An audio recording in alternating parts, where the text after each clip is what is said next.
This is part 2 of the finger foods, and I hope everybody's having a great Sunday, but here we go. So you take a half a block of cream cheese that's softened, add a half a pack of ranch.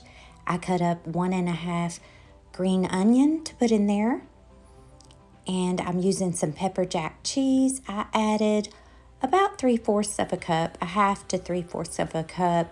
Now you can double this recipe. Now I'm adding 3 teaspoons of bacon bits. I make my own turkey bacon bits because of my pork allergies, but you can use real bacon if you want to. You're just going to start cutting that cream cheese up and cutting it into the ingredients. We want to get this mixed really well. And what I like to do is put it in the microwave for about 30 seconds. And yes, I need to clean that microwave.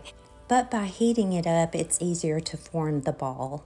This is one of the easiest finger foods you can do, and this is always delicious. My grandson even loved it.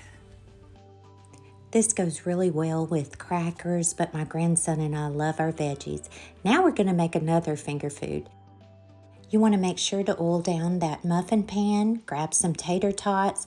I only made 6 of these because, again, it was just my husband and I and our grandson Carson. But you put about 5 to 6 tater tots in each muffin pan.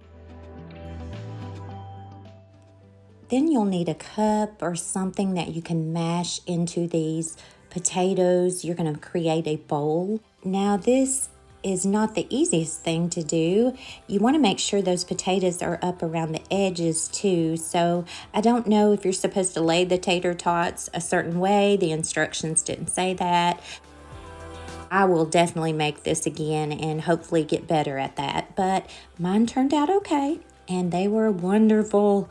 I set my oven at 350 degrees, left them in there for 20 minutes, put it on broil for 5 minutes, and I still think they could have cooked a little longer, so I would do 375 on 20 minutes next time, and hopefully they would turn out a little more crispier, but they were definitely crispy around the edges. You just put a dollop of sour cream in them, top it with cheese and some more of those bacon bits or real bacon. Just put a few green onions on top.